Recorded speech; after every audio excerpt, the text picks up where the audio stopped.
শৈশব কৈশোরের মতো এত সুন্দর সময় মানুষের আর আসে না। ওইটা হচ্ছে মানুষের জীবনের সবচেয়ে সুন্দর সময়। তখন কোনো চাওয়া পাওয়ার হিসাব থাকে না। প্রত্যেক যুগেরই অবশ্য প্রত্যেক সময়েরই প্রত্যেক বয়সেরই একটা নিজস্ব আনন্দ আছে। আমাদের এই বয়সে এসে এখানেও একটা আনন্দ অবশ্যই আছে। আনন্দ না থাকলে তো মানুষের বেঁচে থাকার বাসনাও থাকতো না। একাকিত্ব, হ্যাঁ, এটা তো লাগবেই। এই মানুষের এই বয়সের সবচেয়ে বড় সমস্যাই হচ্ছে একাকিত্ব। তবে এই একাকিত্বকেও তুমি তোমার মতো করে আনন্দময় করে তুলতে পারো, if you know how to do it. করোনা আমাকে এই যাবার সময় শেষ ছোবলটা দিয়ে গেছে এবং সেটা আমার শরীরে অনেক ক্ষতি করেছে, অনেক ক্ষতি করেছে। এটার জের এখনও পোহাতে হচ্ছে আমাকে। স্মৃতিশক্তিকে খুব দুর্বল করে দিয়ে গেছে, অনেক কিছুই মনে করতে পারি না। এটা আমি শুনেছি অনেকেরই, এই যাদেরই করোনা হয়েছিল তাদের সবারই এই সমস্যাটা হয়েছে। কেউ কেউ বলে যে আমরা যে টিকা নিয়েছিলাম সেই টিকারও একটা সাইড এফেক্ট এটা। যাই হোক, যেভাবেই হোক হয়ে তো গেছে, কিছু করার নেই। নিজের গান আমি শুনি না। নিজের গান শুনলে মনে হয় ধুর, গান ভালো গাইতে পারিনি। এই অতৃপ্তি একজন শিল্পীর থাকেই। আর নিজের গান শুনে তো নিজেকে ঋদ্ধ করা যায় না, অন্যের গান শুনতে হবে। আমি যে গাইছি সেটা তো আমার আছেই, এজন্য অন্যের গান শুনতে হবে। তুমি যাদের পছন্দ করো বা যাদেরকে মনে হয় তোমার যে তারা খুব বড় শিল্পী, তাদের গান শুনতে হবে। যেমন একজন লেখক হতে হলে তোমাকে পড়াশোনা করতেই হবে, পড়তে হবে। গানের বেলাও তাই, তোমাকে গান শুনতে হবে অবশ্যই। যাদেরকে আমি মনে করি যে হ্যাঁ, এদের গান শুনে আমি ঋদ্ধ হব, বা আমার প্রিয় গান শিল্পী, যেমন ধরো বাংলা গানের কথা যদি বলো, তাহলে আমি সবার উপরে হেমন্ত মুখোপাধ্যায়। আমাকে প্রভাবিতও করেছে হেমন্ত মুখোপাধ্যায়।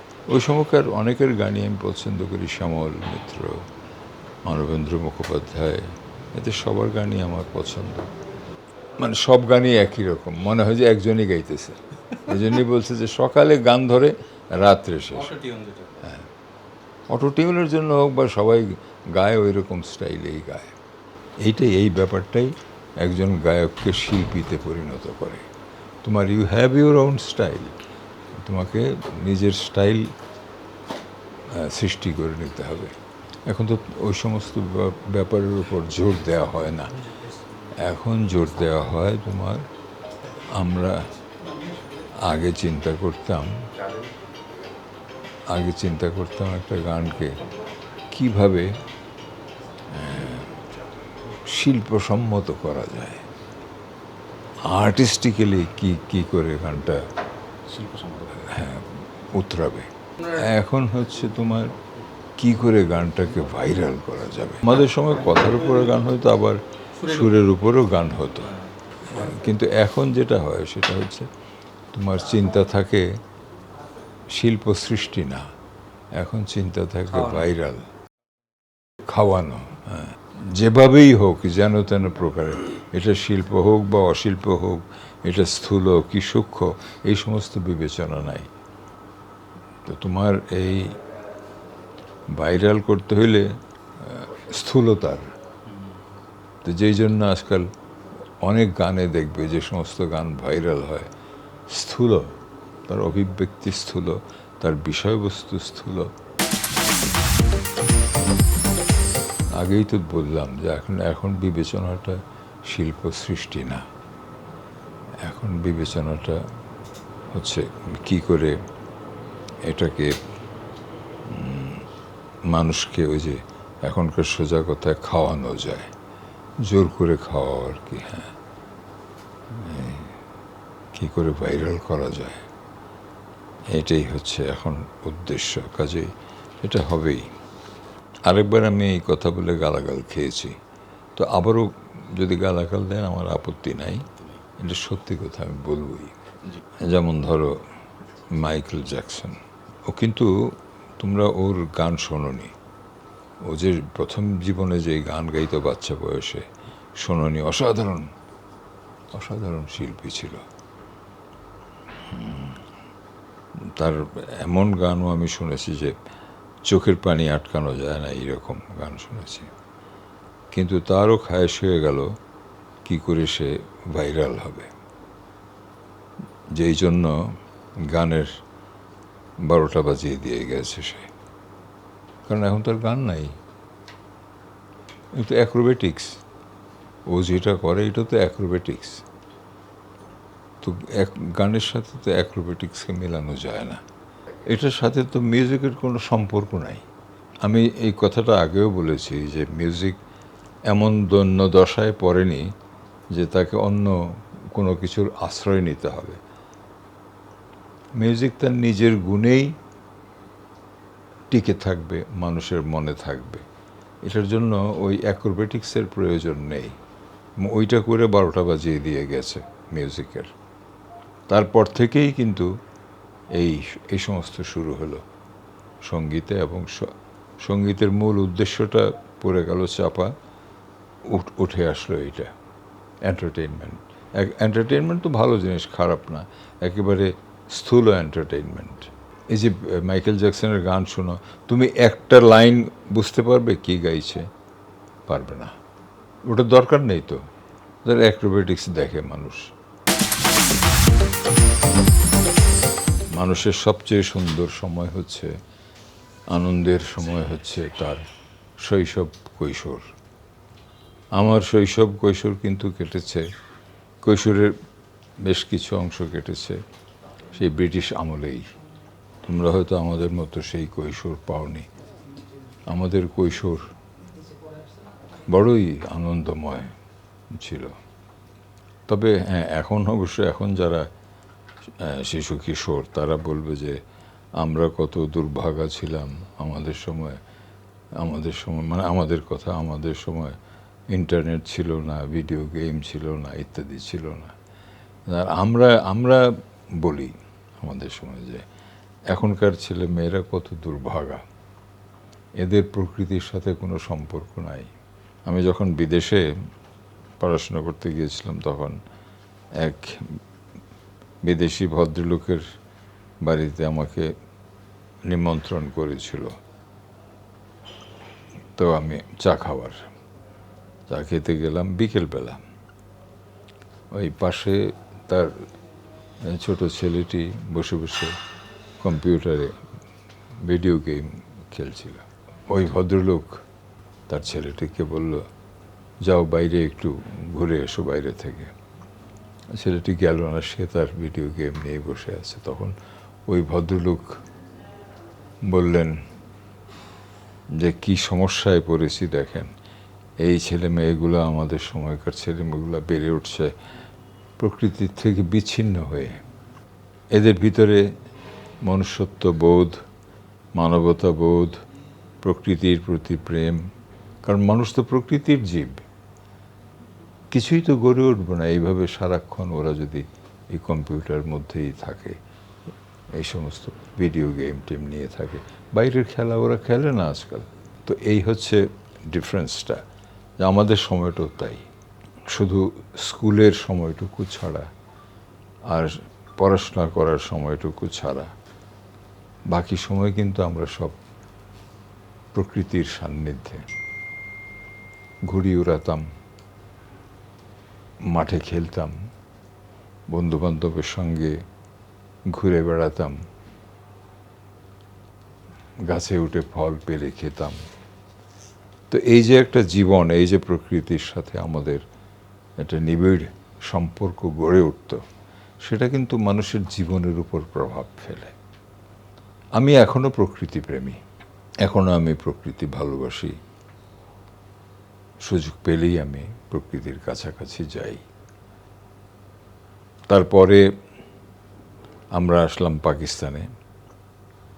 পাকিস্তান নতুন দেশ, নতুন উদ্যমে নতুন করে শুরু হচ্ছে। আমার বাবাও সরকারি চাকরি করতেন। তারা অনেক কষ্ট করে এই দেশটাকে গড়ে তোলার চেষ্টা করেছেন। এমনকি বাবা বলতেন যে এই তখন তো সেক্রেটারিয়েট বিল্ডিংও হয়নি, অনেক সময় মাদুর বিছিয়েও এই করা হতো, কাজ করতে হতো। তো তারপর অনেক আশা আকাঙ্ক্ষা নিয়ে শুরু হলো এবং মানুষের ভিতরে একটা নতুন উদ্যমেরও সৃষ্টি হলো। সব দিক থেকে সমাজের সর্বস্তরে মানুষের ভিতরে এই উদ্যমটা লক্ষ্য করা গেছে। সেটা লেখাপড়া, কাজকর্ম, চাকরি বাকরি, সর্বক্ষেত্রেই এই নতুন উদ্যমটা দেখা গেছে। কিন্তু অ্যাজ ইউ নো, ধীরে ধীরে আমরা আমাদের এই রাষ্ট্রটির, পাকিস্তান নামক রাষ্ট্রটির দুর্বলতা প্রকাশিত হতে আরম্ভ করল এবং আমরা এই অঞ্চলের যে বাঙালি, আমরা যে বঞ্চিত হচ্ছি সেটা আস্তে আস্তে উপলব্ধি শুরু হলো এবং সেটা মানুষের কার্যকলাপের মধ্যেও সেটা প্রকাশ হতে শুরু করলো। তারপরের ইতিহাস তোমরা অনেকেই হয়তো জানো, কিভাবে আমরা নতুন দেশ পেলাম, যে নতুন পতাকা পেলাম, আমরা আবারও স্বাধীন হলাম। এবার বাংলাদেশ নামক একটি দেশ আমরা পেলাম, সেখানেও নতুন উদ্যমে সব কিছু শুরু হলো। কিন্তু আমি জানি না এই দেশের ভাগ্যে কি অদ্ভুত পরিহাস কাজ করে। সেও কিছুদিনের মধ্যে দুইটি হত্যা এই দেশটাকে নানা রকম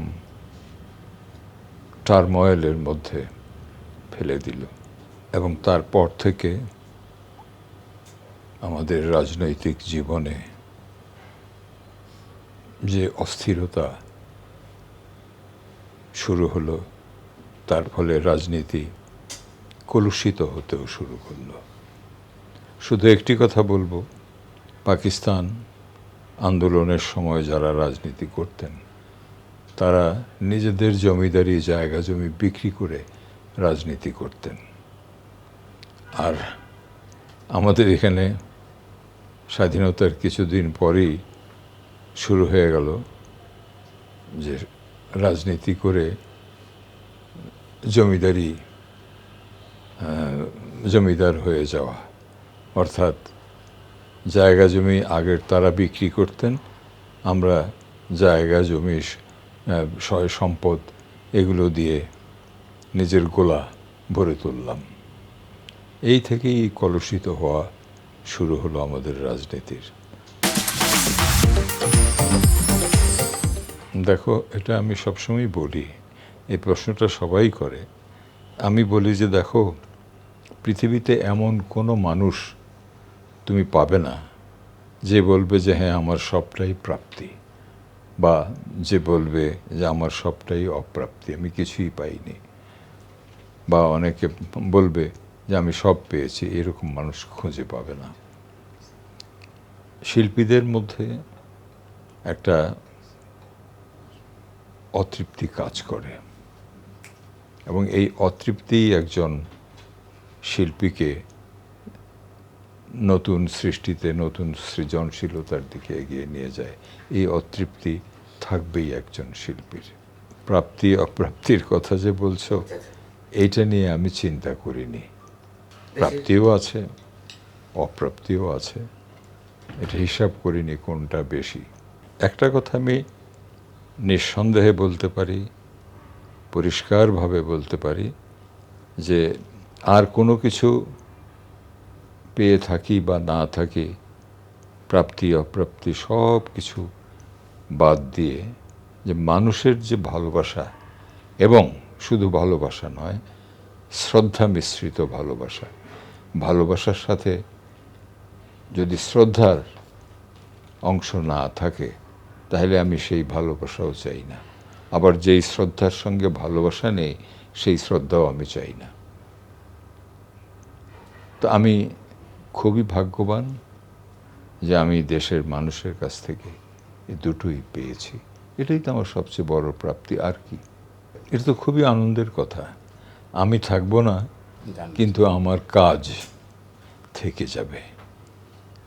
এটাই তো সবচেয়ে বড় প্রাপ্তি, এটাই সবচেয়ে বড় আনন্দের কথা একজন শিল্পীর জন্য, বা যে কোনো ক্ষেত্রের একজন মানুষের জন্য। আমি থাকবো না, কিন্তু আমার কর্ম বেঁচে থাকবে। অবসর নেওয়া মানে এই পেশা থেকে অবসর নেয়া। নিজের জন্য তো গান অবশ্যই করতে হয়, শিল্পী একজন সারা জীবনই গান করবে। আমি সারাদিনই তো গান করি, এক অর্থে সারাদিনই গুনগুন করি নিজের মনে। তো কাজেই হ্যাঁ, প্রফেশনালি গান ছেড়ে দিয়েছি, কিন্তু নিজের জন্য তো অবশ্যই গান করতে হয়, না হলে বেঁচে থাকবো কী করে। এই গান গাওয়ার পেছনে, গান ছেড়ে দেওয়ার পেছনে এটা অবশ্যই একটা কারণ করোনার পরে শারীরিক কিছু সমস্যা আমার সৃষ্টি হয়েছে, যে জন্য আগের মতো গান করা, আগে যেভাবে গান করতে পারতাম সেটা আর এখন সেইভাবে পারি না। সেই জন্যই আমি ভাবলাম যে যা করেছিলাম সেই ইমেজটুকুই আমার থাক, এই ইমেজটা নষ্ট করে লাভ নেই। যে জন্য এখন আর প্রকাশ্যে গান করি না, এবং আমার পুরনো গানের রেকর্ডের সঙ্গে ঠোঁট মিলিয়ে আমি আমার শ্রোতাদেরকে ফাঁকি দিতে চাই না। হ্যাঁ, চেষ্টা করলে যে পারবো না তা না, একটু চেষ্টা করতে হবে। পারবো না তা না, এমনও হয়েছে আমি 1 বছর গান করিনি, কিন্তু তারপরে ঠিকই গান করেছি। সেটা উদাহরণটা দিই, আমি যখন 1 বছর বিদেশে ছিলাম পড়াশোনা করার জন্য,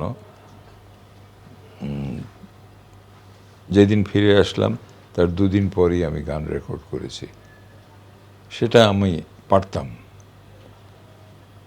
কিন্তু এখন আর করি না। তার ওই যে একটা কারণ তো হলো শারীরিক কারণ, তো একটা বটেই। আর দ্বিতীয় কারণ হচ্ছে যে কিছু কিছু ব্যাপারে আমি উল্লেখ করতে চাই না। আমি আমার গান গাওয়ার ইচ্ছাটা এটা আহত হয়েছে। উপস্থাপনা আমি এখন একটা করছি, এটা ওদের অনেক অনুরোধ করে আমাকে এটাতে জড়িয়েছে, বিটিভিতে। এটা বিষয়টা, হ্যাঁ, গান চিরদিন না, ওটা হলো স্মৃতিময় গানগুলো, সেই 60, 70, 80-র দশকের আমাদের যে গানগুলো, সেই গানগুলোকে আবার নতুন করে এই প্রজন্মের কাছে পরিচিত করানো, যে কেমন ছিল আমাদের সেই সময়কার গান। এই কাজটি এই অনুষ্ঠানটির মাধ্যমে করা হয়ে থাকে। সেখানে আমি গান নিয়ে বা শিল্পী, গীতিকার, সুরকার নিয়ে কিছু কথা বলি, তাদের পরিচিতি, তাদের বৈশিষ্ট্য ইত্যাদি নিয়ে আমি কথা বলি। মানে এই ধরনের অনুষ্ঠান করে দেওয়ার জন্যই আমাকে কিছু কিছু জায়গায় যেতে হতো। এটাই ছিল বাংলাদেশে প্রথম কথা এবং গান, মানে গানের সঙ্গে গান সম্পর্কিত কথা এবং গান, এই ধরনের অনুষ্ঠান ওটাই ছিল প্রথম। এইটা নিয়ে আর বলো না, এটা কিছুই পাই না। আমি এটা নিয়ে খুব বেশি একটা কোনো রকম প্রচেষ্টাও চালাইনি এটার জন্য, কারণ আমি আগে থেকেই বলেছি যে আমি আসলে গান গেয়ে কি পাবো না পাবো, অর্থ উপার্জন হবে কি হবে না, এই নিয়ে কোনোদিনই চিন্তা করিনি। আমি মনের আনন্দে গান করেছি, আনন্দ পেয়েছি, গান করেছি, কিন্তু তার বিনিময়ে কি পাবো না পাবো ওসব চিন্তা আমি কোনোদিনই করিনি। পেলে ভালো, না পেলেও ক্ষতি নেই।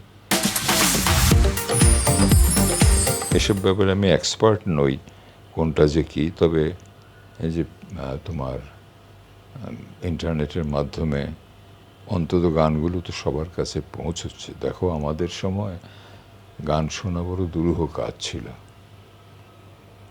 এখন তো সেটা না, এখন তো একেবারে সবার কাছেই অ্যাভেলেবল। শুধু নির্ভর তোমার একটি অঙ্গুলি হেলনেই সমস্ত গান তোমার সামনে এসে দাঁড়াবে। তো এই যে গান শোনার সুযোগ, এটা তো ভালোই, মন্দ কি?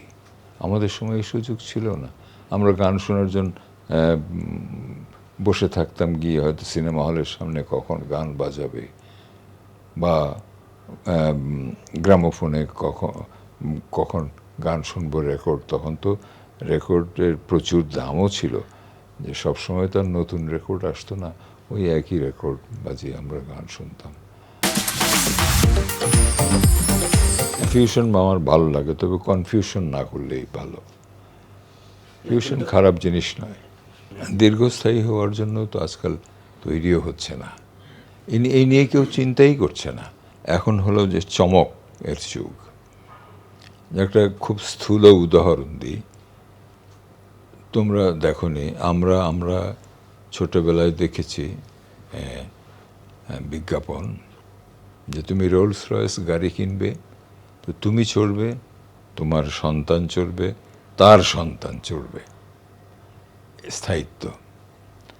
আর এখন হচ্ছে তুমি প্রতি বছর একবার করে মডেল চেঞ্জ করতে হবে। তো এটা জীবনের সর্বক্ষেত্রেই প্রযোজ্য, শুধু গানের ক্ষেত্রে না, গানের ক্ষেত্রে হচ্ছে, জীবনের সর্বক্ষেত্রে এটা প্রযোজ্য। এর চেয়ে বেশি পৃষ্ঠপোষকতা কি করে হবে? আমাদের সময় কি ছিল? এক বেতার ছাড়া কিছুই ছিল না। বেতারই ছিল আমাদের একমাত্র পৃষ্ঠপোষক।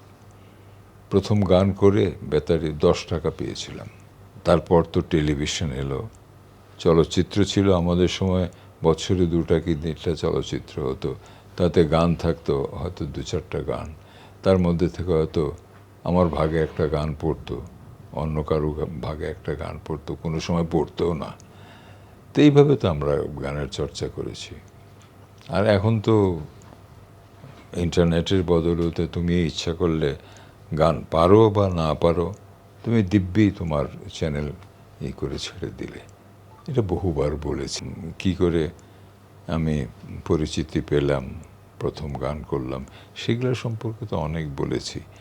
আর প্রিয় গান যে বলছো, প্রিয় গান একটা করে সিঙ্গল আউট করা খুব মুশকিল একজন শিল্পীর পক্ষে। তুমি তোমার সন্তানদের মধ্যে কানা হোক, খোঁড়া হোক, আর যাই হোক, তুমি তো কোনো বৈষম্য করবে না। এটা আলাউদ্দিন আলীর সুর এবং আমজাদ তার লেখা। এবং মজার ব্যাপার হচ্ছে যে আমজাদ আমার বন্ধু মানুষ ছিল, আমাকে কিছুতেই ছাড়তো না সে। না দোস্ত, হলো না, আবার আমার চোখ দিয়ে যতক্ষণ পানি না আসবে ততক্ষণ তোমাকে আমি ছাড়ছি না, এবং আবার গাও। এরকম করতে করতে হয়তো মধ্যরাত্রি পেরিয়ে যেত, তবু তার মনে হচ্ছে না। তারপর এক সময় দেখতাম সে ভেউ ভেউ করে কাঁদছে, দোস্ত এইবার হয়েছে।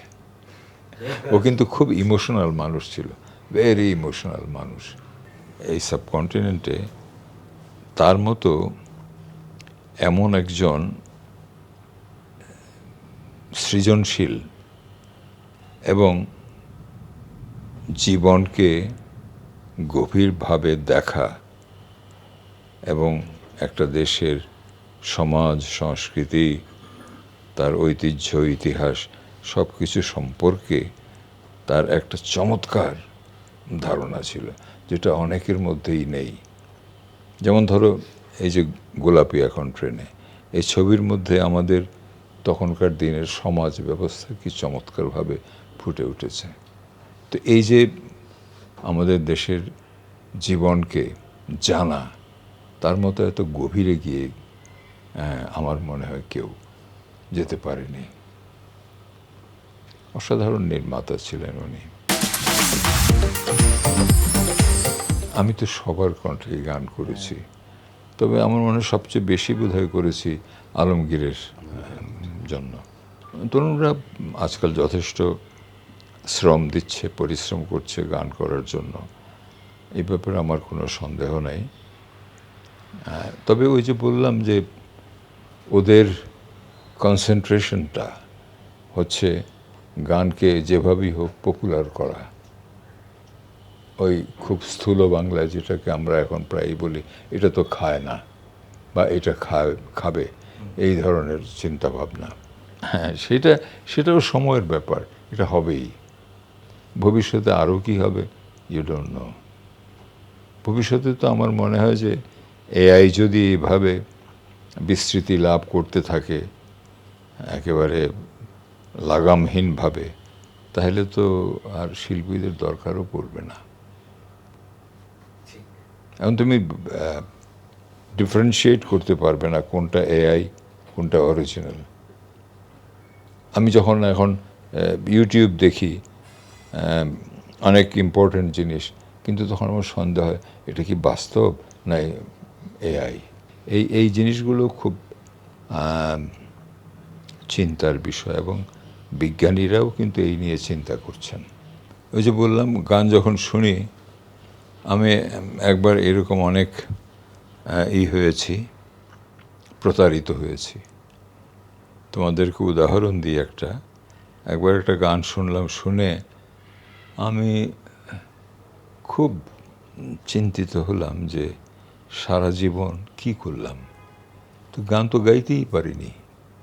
এই যে ছেলেটা গান করছে, কি অসাধারণ গান করছে, এর ধারে কাছেও তো আমি যেতে পারিনি। তারপর আমাদের রফিকুল আলমকে ফোন করে বললাম, একটা গান পাঠাচ্ছি তোমাকে, তুমি শোনো কি গান করেছো, কিছুই হয়নি গান, শোনো এবার গান কাকে বলে। এবং সিরিয়াসলি বলেছি, এটা বিশ্বাস করে। তো রফিক কিছুক্ষণ পরে হাঁ করে হাসতে হাসতে বলছে, আপনি কোন জগতে বাস করেন, এটা তো এআই।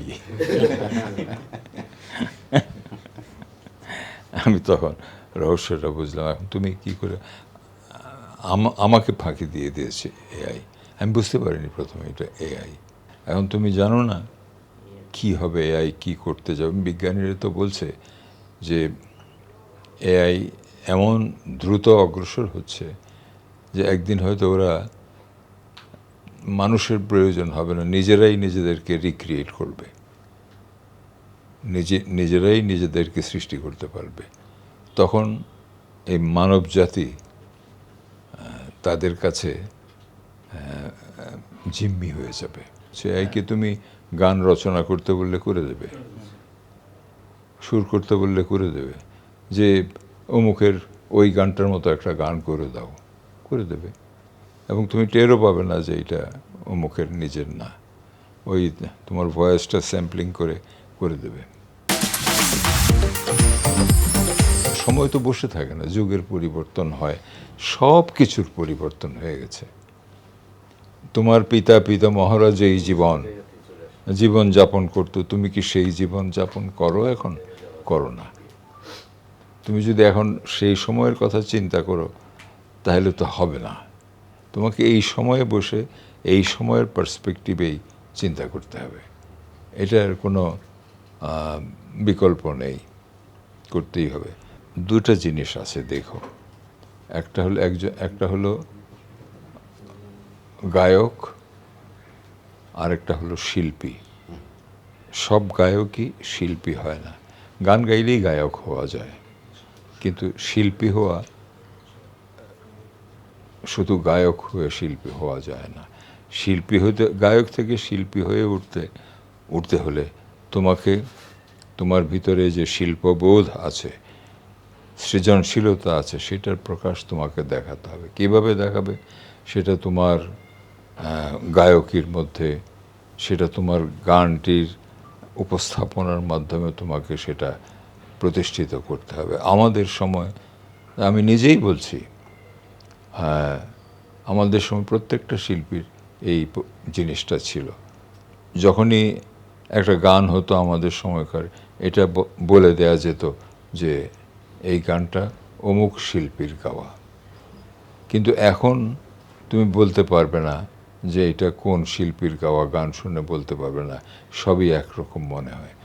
তো কাজেই শিল্পী হওয়া এক জিনিস, আর গায়ক হওয়া এক জিনিস। এখন সব গায়ক হচ্ছে, শিল্পী খুব কমই হচ্ছে। একেবারেই যে হচ্ছে না তা না, কিছু কিছু হচ্ছে।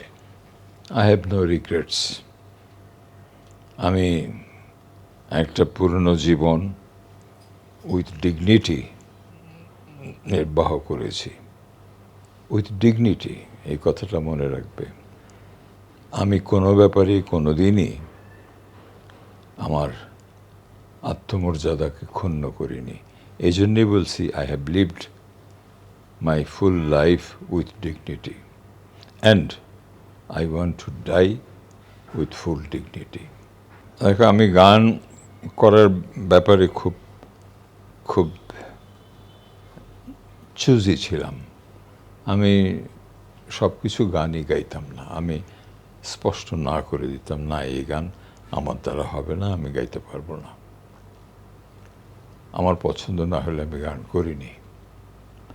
কিন্তু বাধ্য হয়ে, যে কোনো কারণেই হোক, বাধ্য হয়ে একটি কি দুটি গান আমাকে করতে হয়েছে। মনে হলে এখনও আমি খুব সংকুচিত বোধ করি যে আমি এই গানগুলো কেন গেয়েছিলাম। এখনও সংকুচিত বোধ করি। ওই যে বললাম, আই এম ভেরি সিলেক্টিভ।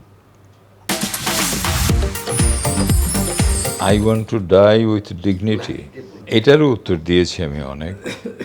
অনেক ক্ষোভ আছে, অনেক রাগ আছে, অনেক কিছু আছে। ওই যে বললাম যে সব মানুষের জীবনই তো একেবারে খুব মসৃণ বা একেবারে সব কিছুর প্রাপ্তিতে ভরপুর, এরকম তো নয়। তো আমারও সেই রকম কিছু থাকতে পারে, বাট আমি ওইগুলোকেও খুব সহজভাবে নিয়েছি। সংরক্ষণের দায়িত্ব সরকারের। আমি ব্যক্তিগতভাবে সংরক্ষণ করে, আমি নয় আমার গান কিছু সংরক্ষণ করলাম, আমি অবশ্য করিনি, কোনো সংরক্ষণ নেই আমার। কিন্তু একটা জাতির শিল্প সংস্কৃতির ইতিহাস ঐতিহ্যকে রক্ষা করার দায়িত্ব তো সরকারের, এটা কোনো ইন্ডিভিজুয়ালের না। ইন্ডিভিজুয়াল তার কাজ করে যাচ্ছে, সরকারের দায়িত্ব হচ্ছে তাদের সেই শিল্প সংস্কৃতিকে, তাদের শিল্প সৃষ্টিকে ধরে রাখা। শিল্পকলা একাডেমির যে সঙ্গীতশালাটি, এটি আমারই তৈরি করা প্রকল্প ছিল। আমি কয়েকটি দেশ ঘুরে তাদের এগুলো দেখে আমি আমাদের মতো করে আমাদের দেশের জন্য এই প্রকল্পটি করেছিলাম। এবং তাতে এই সমস্ত আর্কাইভ, এই সমস্ত ব্যাপারও ছিল, এই সংরক্ষণ করার। কিন্তু আনফর্চুনেটলি আমি যখন যাই দেখি ওসব কিছুই আর করা হয়নি। এইগুলো এখন সব কর্মকর্তা কর্মচারীদের বসার জায়গা, অফিস হয়ে গেছে। তো আমি শুনেছি বর্তমানে শিল্পকলা একাডেমি এ নিয়ে চিন্তা করছে। তারা নতুন একটি ভবন তৈরি করছে, তাহলে হয়তো সঙ্গীতশালা, পুরনো সঙ্গীতশালাটি তার নিজস্ব অবয়ব ফিরে পাবে। অনেক দিন থেকেই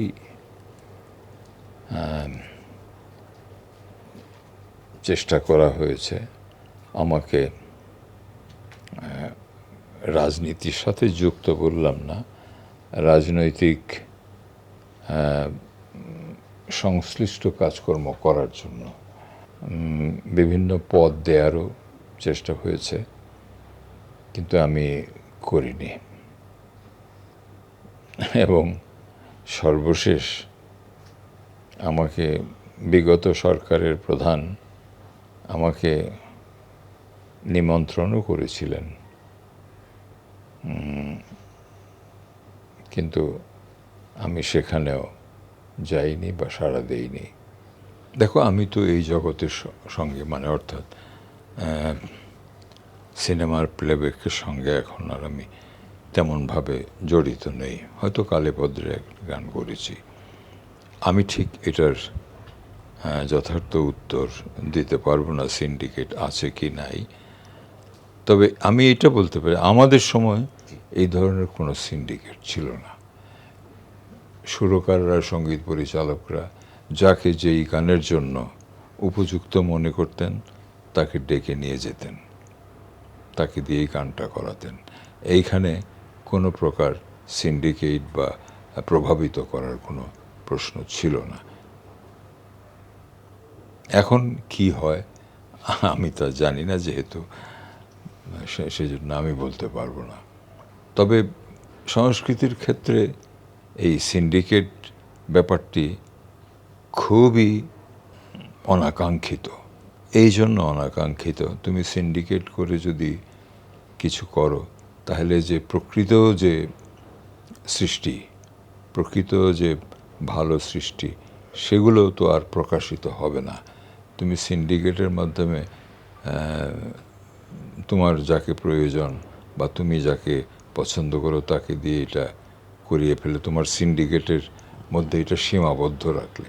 তবে কথা হচ্ছে যে আমাদের দেশে মোড়ে মোড়ে আজকাল মেডিকেল কলেজ পাবে। এখন এই মেডিকেল কলেজে কারা শেখায়, কি শিখায়, কি ডাক্তার বেরোচ্ছে আমরা জানি না। তো এই শিল্পকলার যে জেলায় জেলায় আছে তাদের শিল্পকলার শাখা আছে, সেইখানে ওই ঠিক মেডিকেল কলেজের মতোই ওখানে কারা শেখাচ্ছে, কি শেখাচ্ছে, আদৌ তাদের শেখাবার মতো যোগ্যতা আছে কি না, এই সমস্ত কে দেখবে, কে দেখবে? তো এগুলো নিশ্চিত করতে হবে। এগুলো নিশ্চিত না করে শুধু একটা সরকারি প্রতিষ্ঠান তৈরি করে দিলাম, তারপর কি হলো না হলো কোনো খোঁজ খবর নেই, বা এই নিয়ে কেউ চিন্তা ভাবনা করে না, তাহলে তো কোনো লাভ নেই, অর্থেরই অপচয়। এখন তো আগের মতো, আমাদের সময়কার মতো একান্নবর্তী পরিবার নেই। এখন সবাই নিজ নিজ নিজস্ব জগৎ নিয়েই ব্যস্ত, নিজস্ব পরিবার নিয়ে ব্যস্ত। তো আমরা সেই দিক থেকে একদিক থেকে দুর্ভাগাও বটে, আবার একদিক থেকে ভাগ্যবানও বটে, দুটোই। ভাগ্যবান কেন বলছি, যে আমাদের ছেলে মেয়েরা, নাতি নাতনিরা তারা নিজের পায়ে দাঁড়িয়ে প্রতিষ্ঠিত হচ্ছে। আর দুর্ভাগা বলছি এই জন্য যে তখন যে একান্নবর্তী পরিবারের একটা জমজমাট পরিবার ছিল, একজন আরেকজনের জন্য একজন আরেকজনের দেখাশোনা করতে পারতেন। এবং তুমি যে বলছো যে এখন একাকিত্ব বোধ মানুষের, বিশেষ করে শেষ সময়টায়, শেষ বয়সে এসে। এটা কিন্তু তখন ছিল না। একান্নবর্তী পরিবার এর সুবিধাটা ছিল এই জায়গায় যে কেউই সিক্লুডেড মনে করতো না, সেপারেট, মানে যে তার সে একা হয়ে গেছে, তার সাথে কথা বলার কেউ নেই, তাকে দেখাশোনার কেউ নেই, এটা ছিল না। তোমরা তো পত্রপত্রিকায় দেখতে পাচ্ছ বর্তমান সমাজের যে কী দুরবস্থা। এই যে কিছুদিন আগে এক মহিলা মারা গেলেন, এটার কারণটা কি? নিজের জীবন নিয়ে সন্তান সন্ততিরা এত ব্যস্ত থাকে যে কোন সময় যে তাদের পিতামাতা কেউ মরে পড়ে থাকবে সেই খবরও রাখার কোনো তাদের কোনো সময় নেই। তো সেটা যুগের পরিবর্তনের সঙ্গে সঙ্গে, সময়ের পরিবর্তনের সঙ্গে সঙ্গে, মানুষের জীবনযাত্রার পরিবর্তনের সঙ্গে সঙ্গে এটা হচ্ছে, হবেও, এটা ধরে আটকে রাখার কোনো উপায় নেই। এরপরে আরও কি হবে আমরা জানি না। এখনই তো প্রতিটা মানুষ হয়ে গেছে এক একটা ইন্ডিপেন্ডেন্ট আইল্যান্ডের মতো। প্রত্যেক মানুষের দ্বীপ, বিচ্ছিন্ন দ্বীপের মতো হয়ে গেছে। আমার 3 মেয়ে, বড় মেয়ে ডাক্তার, মেজো মেয়ে আইনজীবী, আর তৃতীয় মেয়ে তনিমা হাদি নামে গান করে এবং তার মূল পেশা হচ্ছে সে এখন আমেরিকার একটি বিশ্ববিদ্যালয়ে অ্যাসোসিয়েট প্রফেসর হিসাবে কাজ করছে। দেখো, স্বপ্ন দেখার একটা বয়স থাকে, সেই বয়স তো আমি অতিক্রম করে এসেছি। স্বপ্ন যা দেখার, স্বপ্ন বাস্তবায়ন করার ওই যুগ তো পার হয়ে এসেছি, ওই সময় আমি পার হয়ে এসেছি। এখন নতুন করে আর কোনো স্বপ্ন নাই। যেটা বললাম যে একটাই এখন চাওয়া পাওয়া, সে হচ্ছে যেন সারা জীবনের মতো আমি উইথ ডিগনিটি এই পৃথিবী থেকে বিদায় নিতে পারি।